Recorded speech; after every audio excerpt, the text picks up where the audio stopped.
आप बिल्कुल निष्पक्ष पत्रकार नहीं है। आप कांग्रेस के प्रवक्ता हैं। आपको दर्द क्यों होता है? अगर मैं गलत कह रहा हूँ तो बच्चा खड़ी होकर बोले, मैं गलत कह रहा हूँ? एक ने भी नहीं बोला, महिलाओं का अधिकार है। गलती बोल रहे हैं। गजब बेइज्जती है। उनका अधिकार है। एक बच्चे पैदा करे, 2 करे, 3 करे।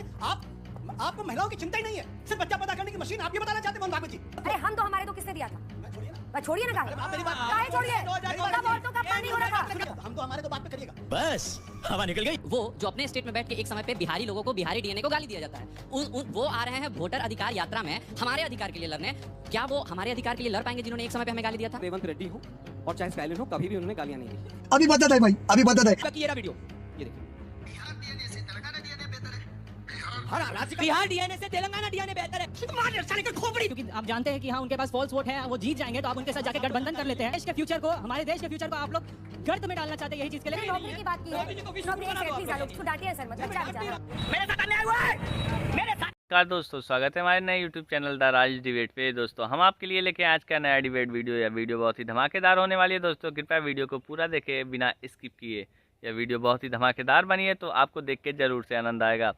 दोस्तों यह वीडियो होने वाला है ऑडियंस अंजना ओम कश्यप, संगीत रागी वर्सेस आलोक शर्मा और आशुतोष जो एक पत्रकार हैं। दोस्तों आप देखना चाहेंगे इस वीडियो में, आप ज़रूर देखेंगे ये चीज़ कि जब अंजना ओम कश्यप और ऑडियंस ने आलोक शर्मा से सवाल पूछा तो आलोक शर्मा उल्टा पत्रकार और जनता पे भड़क गए और वो कहने लगे कि आप मोदी से सवाल क्यों नहीं पूछते। और रही बात आरएसएस की, तो मोहन भागवत से भी आप बच्चों वाली सवाल क्यों नहीं पूछते, आप हमसे कांग्रेस से ही क्यों पूछते हैं। तो दोस्तों आपको पता ही है ऑडियंस कितनी पढ़ी लिखी और पत्रकार अंजना ओम कश्यप भी पढ़ी लिखी एंकर हैं। उन्होंने तुरंत इसका जवाब देते हुए आलोक शर्मा को लताड़ लगाया और आशुतोष भी का मुंह देखने लायक था। इन दोनों को नंगा करके ऑडियंस ने पीट के भगाया है। दोस्तों आप देखेंगे अभी वीडियो में कैसे बातों से पीटा जाता है और कैसे नंगा करके इन्हें भगा दिया गया है। तो दोस्तों आप वीडियो में जुड़े रहे और आगे देखते रहें। अभी हम मिलते हैं आपसे थोड़ी देर बाद। आ गए थे, दिल्ली का चुनाव समाप्त हो गया, अब सारे घुसपैठिए अपने घर चले गए और सरकार बड़ी शांति से काम कर रही। अब बिहार में सारे घुसपैठिए घुस गए, थोड़े दिन बाद वो बंगाल में चुनाव होगा तो सारे घुसपैठिए वहां घुस जाएंगे। अरे देश के गृह मंत्री हैं आप कह रहे हैं साहब घुसपैठिया समस्या है। 11 साल से आप पकौड़े तल रहे थे सरकार में बैठ के। कहीं नहीं, अभी और सुनिए।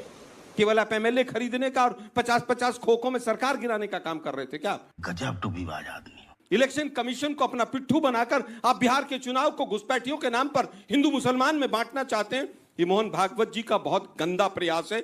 ये प्रयास बिहार की जनता और देश की जनता स्वीकार नहीं करेगी। मिस्टर रागी, ये मंशा है हिंदू मुस्लिम करने की। देखिए अंजना जी, कांग्रेस पार्टी को बता दूं कि 1984 में आईएमडीटी एक्ट लाया और आईएमडीटी एक्ट पर सुप्रीम कोर्ट का ऑब्जर्वेशन और डिसीजन आया 2005 में। सुप्रीम कोर्ट ने कहा कि आप बांग्लादेशियों को बाहर भेजने के लिए नहीं आईएमडीटी एक्ट लाए हैं, आप बांग्लादेशियों को इस देश में बसाने के लिए और देश की सिक्योरिटी को खतरा पैदा कर रहे हैं। यह सुप्रीम कोर्ट का ऑब्जर्वेशन था, कांग्रेस पार्टी के द्वारा लाए गए आईएमडीटी एक्ट के खिलाफ ये सुप्रीम कोर्ट का था। फिर क्या किया कि आईएमडीटी एक्ट को जब सुप्रीम कोर्ट ने निरस्त कर दिया तो 2006 में इन्होंने फॉरेन ट्रिब्यूनल्स एक्ट लेकर के आया, जिसमें एक ट्रिब्यूनल था जो कि फॉरेनर्स को आइडेंटिफाई करता। फिर सुप्रीम कोर्ट ने इनको डांट लगाई और कहा कि ये जो, और उसको निरस्त किया, फॉरेन ट्रिब्यूनल्स एक्ट को निरस्त किया, ये कह करके कि आप उसी ये बैकडोर एंट्री से आप बांग्लादेशियों को बसाने के लिए आ रहे। अरे बाप रे, ये तो धोती खोल रहा है। आलोक जी ने कहा कि घुसपैठिए को आपने भगाया कि नहीं? आपने इस प्रकार का घटिया कानून लाया क्योंकि मुसलमान बांग्लादेशी घुसपैठ की आपके वोट बैंक हुआ करते थे। आप ही के पार्टी देवकांत बरुआ ने कहा था अली और कुली के सहारे हम आसाम के अंदर शासन करते हैं। ये आपने तो उनको बसा करके इस देश में पाकिस्तानी और बांग्लादेशी पॉकेट्स खड़ा कर दिए और आज आप कहते हैं कि पकौड़े तल रहे हैं। पता नहीं, हर डिबेट में कहते हैं पकौड़े तल रहे हैं, क्या पता नहीं पूर्व जन्म में क्या थे, पकौड़े तलने वाले थे या क्या थे, मुझे नहीं मालूम। लेकिन हर समय पकौड़े तलने की बात करते हैं। अरे भाई, पकौड़े तलने की बात नहीं है, ये भारत के सिक्योरिटी के लिए खतरा है क्योंकि आपने बांग्लादेशी पॉकेट्स यहां पर खड़े कर दिए हैं और आपकी सरकार की देन है। और इस देश के मुसलमानों ने इस देश के साथ गद्दारी करते हुए उनको सिटीजनशिप राइट दिलवाया, उनको राशन कार्ड की व्यवस्था करी, और ये सारे इसलिए हुआ क्योंकि वो मुस्लिम थे। मुस्लिम भाईचारा के अंदर इस देश के अंदर इतना बड़ा अन्याय किया गया ठीक है। आने वाले दिनों में देश के लिए खतरा है। सबसे पहले तो मैं संगीत रागी की इस प्लेटफॉर्म से भूरी निंदा करता हूं, क्योंकि भारत के मुसलमानों को ये कंडेम कर रहे हैं। पता नहीं कौन सा संगठन है, कहां पढ़ाते हैं मुझे नहीं मालूम। मैंने आपके बीच में नहीं बोला। सुन लीजिए, मैंने आपके बीच में नहीं बोला। मैंने भारत के हिंदुस्तान के भारतीयों ने, मैंने कहा कि इस देश के मुसलमान, इस देश के आपके खिलाफ एफआईआर दर्ज होनी चाहिए। समर्थन करते हैं। किस तरीके से बात करते हैं आप लोग? बिल्कुल हम करते, बिल्कुल एफआईआर दर्ज होनी चाहिए है ना। आप कांग्रेसी प्रवक्ता हैं, आप बिल्कुल एफआईआर दर्ज होनी बिल्कुल ही नहीं है, आप बिल्कुल निष्पक्ष पत्रकार नहीं है। आप कांग्रेस के प्रवक्ता हैं, आपको दर्द क्यों हो रहा है? आपको दर्द क्यों हो रहा है? मिस्टर रागी, मैंने बोला था ना। इस पूरे मंच में मैं देख रहा हूं बड़ी संख्या में हमारी बच्चियां हैं, महिलाएं हैं। इससे ज्यादा महिला विरोधी बयान हो नहीं सकता। अगर मैं गलत कह रहा हूं तो ये बच्चियां खड़ी होकर बोले मैं गलत कह रहा हूं। एक ने भी नहीं बोला, ये महिलाओं का अधिकार है। गलती बोल रहे हैं। गजब बेइज्जती है। कोई नहीं खड़ा हो रहा है, कोई नहीं बोल रहा है। नहीं बोला आप लोग। बार-बार पूछ मैंने रहे फिर हो, आपको प्रॉब्लम क्या है आपकी? प्रॉब्लम क्या है? मतलब महिलाएं क्या है इस देश के अंदर? ये उनका अधिकार है। एक बच्चे पैदा करे, 2 करे, 3 करे। आपको महिलाओं की चिंता ही नहीं है। सिर्फ बच्चा पैदा करने की मशीन आप ये बताना चाहते हैं मोहन भागवत जी?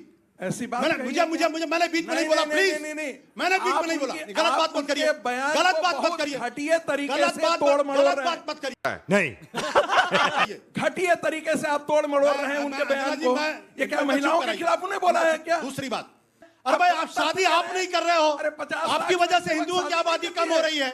कहां से आप भाई? अरे भाई आते हो? आरएसएस का आदमी शादी नहीं करता है, स्वयंसेवक शादी नहीं करता है। अरे भाई, हिंदुस्तान का डेमोग्राफिक जो बैलेंस बिगड़ रहा है वो आरएसएस की वजह से बिगड़ रहा है। स्वयंसेवक और अगर वो शादियां करते 1925 से लेकर आज तक, तुमको पता ही नहीं। आप थोड़ा सा रुकिए, बच्चों का चेहरा देखिए। कह रहे हैं क्या बहस कर रहे हैं ये? कहां से क्या बोल रहे थे? हैं? सही बात कर रहा अरे हूं। लेकिन आशुतोष जी, हम एक सेकंड फैक्चुअली गलत हो। अरे हम दो हमारे दो किसने दिया था? मैं छोड़िए ना, छोड़िए ना। काहे आप मेरी बात काहे छोड़िए? तब औरतों का अपमान नहीं हो रहा था। तब औरतों का अपमान आप छोड़ दीजिए गांधी वाड्रा परिवार की बात। मैं नहीं बोला। फिर शुरू हो गया। मैं सवाल पूछ रही हूँ उनसे, प्लीज। मैं आप तब महिलाओं का अपमान नहीं हुआ था। हम दो हमारे दो बात पे करिएगा। बस हवा निकल गई। कोई तथ्य नहीं है। कोई तथ्य कैसे नहीं है? तो हम दो स्वयंसेवक शादी नहीं करता है। कहाँ करता है? पढ़ रखे हो? आप ही लोग बोलते मोहन भागवत ने शादी की। प्रचारक मोहन भागवत जी ने शादी की। भैया तुमको पता ही मोहन भागवत जी ने शादी की। प्रचारक और स्वयंसेवक। मोहन भागवत जी ने शादी की। क्या मूर्खतापूर्ण बात। मोहन भागवत जी ने शादी की। हाँ, जवाब दीजिए ना। अपने आप को बोलते मोहन हो। भागवत जी ने शादी की। अरविंद केजरीवाल का। मोहन भागवत जी, हाँ नाम जवाब दीजिए ना। अरे मोहन भागवत हाँ नाम है, जवाब प्रचारक दीजिए। हैं राष्ट्रीय जवाब दीजिए। स्वयंसेवक संघ के। आप सारे स्वयंसेवक प्रचारक नहीं होते हैं। जब आप तेरा तो गेम बजाना पड़ेगा। थोड़ा सा अकल लगा लो। अब संघ से जुड़े लोगों की शादी पर चर्चा हो गई हो, आगे बढ़े। असल सवाल हम दो हमारे दो अपमान था कि नहीं औरतों का? आशुतोष जी, सवाल क्या है? आशुतोष जब जी, ये कहते हम दो हैं हमारे दो अपमान था कि नहीं था? मुर्शिदाबाद का जिक्र करते हैं, समझ रहे हो आप? समझ रहे हो? तमाम चीजों का जिक्र करते हैं। भारतीयों की चिंता नहीं है इनको। पूरा करने दिया। भारतीयों की चिंता नहीं है। अरे भाई, मुसलमान भी इस देश का भारतीय है, क्रिश्चियन भी इस देश का भारतीय है, बुद्ध भी इस देश का भारतीय। ये भारत सिर्फ हिंदुओं का नहीं है। तो दोस्तों, आपने फर्स्ट हाफ में ज़रूर देखा होगा वीडियो को पूरा, और स्किप बिल्कुल भी नहीं किया होगा। दोस्तों, इस वीडियो में देखा होगा कैसे मोहन भागवत के सवाल पे आशुतोष ने जवाब देते हुए कहा कि वो हम महिलाओं का मामला है कि वो 1 पैदा करे, 10 पैदा करे, 50 पैदा करे, जिस पे अंजनाराम कश्यप ने तुरंत जवाब देते हुए कहा कि क्यों उस पर महिलाओं का सम्मान नहीं है। तो इस बात पे फिर बौखलाते हुए वो उल्टा धमकाने लगे सबको कि हमारी बारी हमारी बारी। वो दोस्तों बातों को गोल गोल घुमा रहे थे, जिस पे अंजनाराम कश्यप ऑडियंस ने भड़क गया और उनको नंगा करके, उनके कपड़े हर करके बहुत अच्छे से आशुतोष का धुलाई किया है। अभी वीडियो में दोस्तों और भी आगे मज़ा आने वाला है, तो कृपया वीडियो को पूरा देखें और हमारे चैनल को लाइक शेयर सब्सक्राइब जरूर से कर दें। हम मिलते हैं आपसे थोड़ी देर बाद। जब आप डेमोग्राफिक डिविडेंड की बात करते हैं तो वो सिटीजनशिप के कॉन्सेप्ट में भारतीयों के संदर्भ बात की जाए, लेकिन आपका दिमाग में कुछ और फंसा हुआ। तो हिंदू मुसलमान करते जाओ। मुसलमान करते जाएं। देश में खाली मुसलमान राहुल गांधी की तरह देश में खाली मुसलमान करते जाएं क्या? हम जनगणना नहीं कराएंगे, यही हिंदू मुसलमान करेंगे। हम लोगों को भ्रमित करेंगे। जब जिस राज्य में चुनाव होगा वहां घुसपैठियों का मुद्दा उठाएंगे। अपनी जिम्मेवारी कभी नहीं लेंगे। हम देश के गृह मंत्री कभी जिम्मेवारी नहीं लेंगे। दुर्भाग्य यह है कि यह हिंदू मुसलमान अब चल नहीं रहा है। अब केवल और केवल वोट चोरी चल रही थी, जिसके ऊपर विराम लगा है।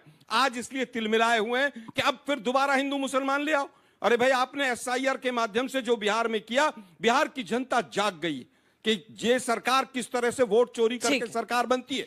इसलिए SIR से आप ध्यान भटकाने के लिए ये मुद्दा लेकर आए कि मोहन भागवत जी ने 100 साल पर ये कहा है, उसके बाद आप लोग हाथ चोरी के नाम पे प्रधानमंत्री नरेंद्र मोदी जी की माता जी, जो हम सब के बीच में नहीं है, उनको गंदी गालियां दिलवाते हैं। वोट चोरी के नाम पे महुआ मोइत्रा बीजेपी का, इसीलिए उसके ऊपर अभी तक FIR नहीं हुई है। अरे बाप रे, ये तो धोती खोल रहा है। मारने की बात करती है, अभी तक FIR नहीं हुई है उसके राहुल ऊपर। गांधी प्रधानमंत्री नरेंद्र मोदी के खिलाफ अपशब्द का प्रयोग करते हैं, ये आपका वोट चोरी है। ये आदमी बीजेपी का था, इसीलिए अभी तक FIR नहीं बीच में हुई। मत बोलिए, बीच में मत बोलिए। 100 बार आप सब युवा है, 100 बार इन्होंने मुसलमान बोला। मैंने एक भी बार अपने शब्द में मुसलमान नहीं बोला। ये घुसपैठिया समझते हैं मुसलमानों को। हम तो भारतीय की बात करते हैं। ये इनकी राजनीतिक रोटी है, क्योंकि इनकी रोटी तब तक नहीं चल सकती जब तक मुसलमान में डर ना हो। और 10 सेकंड, गुलाम अहमद मीर किसका कांग्रेस का था? झारखंड के समय गुलाम अहमद मीर कह रहा था कि घुसपैठियों को गैस सिलेंडर दे दो, घुसपैठियों को जाके सब सुविधा दे दो। ये इनकी स्थिति है। हम घुसपैठियों के खिलाफ हैं, इसीलिए जाकर हम 2226 किलोमीटर को फेंस कर चुके। पिछले 11 साल से ममता बनर्जी को कह रहे 400 किलोमीटर जमीन दीजिए। 1 किलोमीटर जमीन ममता बनर्जी ने दी रही है। और अगर BSF गलत हो रही तो जब BSF किसी को हैंड करती तो साउथ 24 परगना में 22,000 फर्जी आधार कार्ड क्यों मिलते? SIR का क्यों ये विरोध कर रहे हैं? सुप्रीम कोर्ट ने भी स्टे नहीं किया है। ये पॉलिटिकल अर्बन नक्सलों को दिक्कत ये, हम भारतीयों की बात कर रहे हैं, ना कि हिंदू मुसलमान। नाम सर मेरा प्रश्न आलोक सर से है कि जैसा आपने शुरू में बोला कि सरकार एक्शन लेने से डरती है, तो मैं आपसे कहना चाहूंगा कि सरकार एक्शन लेने से नहीं डरती है। सरकार इस चीज़ से डरती है कि देश के माहौल खराब ना हो जाए, क्योंकि सरकार ने जब एक्शन लिया है इसके खिलाफ तब देश का माहौल खराब हुआ है। और इसका एक बेहतरीन एग्जाम्पल शाहीन बाग का है। शाबाश बेटा, बहुत बढ़िया। नहीं, मुझे लगता है कि शाहीन बाग में बहुत लंबे समय तक एक धरना रहा और शांतिपूर्वक रहा, लेकिन NRC जो यही सरकार लाई, इन्हीं के मुख्यमंत्री आसाम के जो थे, उन्होंने मना कर दिया कि हम NRC लागू नहीं करेंगे। बीजेपी के मुख्यमंत्रियों ने मना किया। दुर्भाग्य ये है कि बीजेपी जो कानून लाती है उसी के साथ नहीं खड़ी होती है, क्योंकि इनका मकसद केवल और केवल हिंदू मुसलमान करना होता है, वास्तव में घुसपैठियों को वापस भेजने का नहीं होता है। चल झूठा। मैं बिहार से बिलोंग करता हूं और यहाँ पे कहीं ना कहीं मामला बिहार सेंट्रिक इसलिए मनाया जा रहा है क्योंकि बिहार का इलेक्शन आ रहा है। पहले ये बात आई कि SIR के मुद्दे को दबाने के लिए ये मोहन भागवत जी ने ये बयान दिया है। तो 2 बातें हैं मेरी। एक, SIR का जो मुद्दा है उसमें राहुल गांधी हमारे बिहार में आके कैंपेन करते हैं, जिनमें उनकी गाड़ी पे रेवंत रेड्डी बैठते हैं, उसके बाद तमिलनाडु के तेलंगाना के CM बैठते हैं, वो जो अपने स्टेट में बैठ के एक समय पे बिहारी लोगों को, बिहारी DNA को गाली दिया जाता है। वो आ रहे हैं वोटर अधिकार यात्रा में हमारे अधिकार के लिए लड़ने। क्या वो हमारे अधिकार के लिए लड़ पाएंगे जिन्होंने एक समय पे हमें गाली दिया था? Good question, you are a good question. हाँ, रेवंत रेड्डी पर जरूर दीजिएगा। मैं समझता हूँ कि रेवंत रेड्डी हो और चाहे स्टालिन हो, कभी भी उन्होंने गालियां नहीं दी। अभी बदत है भाई, अभी बदत है। आप सबने बोला, इन्होंने बोला कि रेवंत रेड्डी ने गाली नहीं बकी। रुकिए भाई, रुकिए। इन्होंने बोला कि रेवंत रेड्डी ने गाली नहीं बकी। ये रहा वीडियो, ये देखिए। बिहार DNA से तेलंगाना DNA बेहतर है। हर राज्य का बिहार DNA से तेलंगाना DNA बेहतर है। खोपड़ी तोड़। आज का जो विषय बिहार में है कि बाकी मुख्यमंत्री क्यों आ रहे हैं, उसका सीधा कारण यह है कि जिस तरह का इलेक्शन कमीशन वोट चोरी का खेल बीजेपी के साथ मिलकर पार्टनरशिप में कर रहा है, तो हर मुख्यमंत्री फेडरल स्ट्रक्चर को, लोकतंत्र को बचाने का प्रयास कर रहा है। राहुल गांधी देश में बांग्लादेश का मोहम्मद यूनुस बनना चाहते हैं। इस देश के अंदर अमेरिकन डीप स्टेट और ऐसे के साथ इस देश में तख्ता पलट चढ़ाना चाहते हैं, ये होगा नहीं। ये बात है। रुक जाइए, 3-4 सवाल लेने दीजिए प्लीज। मेरा सवाल आलोक जी से, हम दो हमारे दो का जो नारा आया था इमरजेंसी के टाइम पे, आप बताना चाहेंगे कि वो कैसे इंप्लीमेंट किया गया था इंडिया में? कितने सारे लोगों की जो डेथ हुई थी इमरजेंसी के टाइम पे सिर्फ वुमेन का ही अधिकार नहीं, मेल्स के भी अधिकार को बहुत ज्यादा वॉयलेट किया गया। जब ममता बनर्जी बंगाल में बांग्लादेश से वोटर्स को बुलाती है, उनको आधार कार्ड देती है, राशन कार्ड देती है, वोटर आईडी देती है, तब आप लोग सब लोग उनके साथ जाके, क्योंकि आप जानते हैं कि हाँ उनके पास फॉल्स वोट है, वो जीत जाएंगे, तो आप उनके साथ जाके गठबंधन कर लेते हैं, आप उनके साथ जाके गठबंधन कर लेते हैं और हमारे देश के फ्यूचर को आप लोग गर्त में डालना चाहते हैं। यही चीज के लिए आज हमारे बच्चों को हमारे देश की यूनिवर्सिटी में एडमिशन मिल नहीं रहा है। हमारे देश के लड़कों को आज राशन कार्ड जिनका वो हकदार है वो उनको मिल नहीं रहा है, जस्ट बिकॉज उन पे बांग्लादेशियों का कब्जा है। वहां पे सर ने मुसलमानों की ठीक है, बैठे चलिए आइए करके जवाब दीजिए। छोटे 2-3 ठीक है, आप सवाल इसे मुझसे शुरू आए करते हैं। हैं। देखिए, कोई भी नहीं चाहता कि घुसपैठिए हों। दुर्भाग्य है कि देश के अंदर घुसपैठिए हैं। हमारी ज्योग्राफिकल कंडीशंस इस तरह की थी और मैक्सिमम फेंसिंग भी कांग्रेस के समय में, मनमोहन सिंह जी के समय पे हुई। कुछ कमियां रही होंगी, उनको पूरा करना इस सरकार का काम था।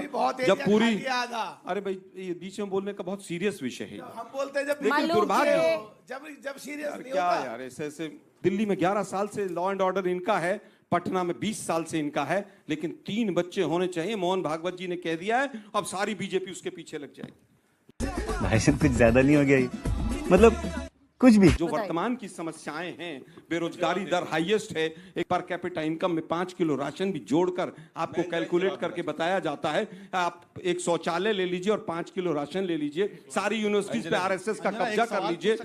आज जिस हालत में देश चला गया है, इनोवेशन समाप्त है, एमएसएमई समाप्त है। आज 1 करोड़ लोगों का रोजगार जा रहा है। 50% का टैरिफ मोदी जी ने हमारे यहाँ पर चिपका दिया। इस साथ एक बच्चे ने एक बहुत अच्छी बात कही कि वो हमारे अधिकारों पर, आज मैं कहना चाहता हूं, जब बेड़ियां और हथकड़ियां लगकर आई थी बच्चों को, युवाओं को, तब मोदी जी कहां थे? बेड़ियां और हथकड़ियां लगकर अमेरिका ने हमारे लोगों को यहाँ पर भेजा, क्या वो युवा नहीं थे? नहीं, आप एक सवाल नहीं पूछते हैं, आपको केवल और केवल हिंदू मुसलमान को बैठ जाओ। डांटिए सर मत, बच्चा बेचारा। मेरे साथ अन्याय हुआ है, मेरे साथ अन्याय हुआ है। मैं तो इतने गुस्से में तो यहाँ हम लोग डर जाते बच्चे ने नौकरी की बात की है। Please Alok ji, please. तो हेलो दोस्तों, उम्मीद करता हूँ आपने वीडियो को पूरा देखा होगा, वो भी बिना स्किप किए, और इस वीडियो में हर एक फैक्ट को समझा होगा जो ऑडियंस अंजन कश्यप और संगीत रागी ने बताया है। और वहीं आपने झूठों की सरकार आशुतोष और आलोक शर्मा को भी देखा होगा, जो जनता को उलझाने की कोशिश करते थे, लेकिन जनता होशियार निकली, जिस पे बात पे अंजन कश्यप ने भी इनको अच्छे से लताड़ लगाया था। दोस्तों, आपने देखा होगा कैसे आशुतोष, जो एक राजनीतिक विशेषज्ञ कहने को है, लेकिन वो बातों को और जनता को अपने झूठ में फंसाने की कोशिश कर रहे थे, लेकिन जनता उनके बातों में नहीं आई और उनको अच्छे से रेल दिया और अच्छे से धुलाई की। आपने ये भी देखा होगा कैसे आलोक शर्मा बात बात पे गुस्सा होकर ऑडियंस को ही धमकाने लगे थे, एंकर को ही धमकाने लगे थे, लेकिन झूठों की सरकार कब तक चलने वाली है दोस्तों। तो ऐसे ही धमाकेदार वीडियो हम लाते रहते हैं अपने चैनल पे दोस्तों, तो आप कृपया हमारे चैनल को अच्छा से प्यार और सपोर्ट दीजिए। और दोस्तों, आप कमेंट में हमें बताइए कि आप हमारी वीडियो कहाँ से देखते हैं और आप किन पत्रकारों का वीडियो देखना चाहते हैं। हम मिलते हैं आपसे दोस्तों किसी और वीडियो में। जय श्री राम।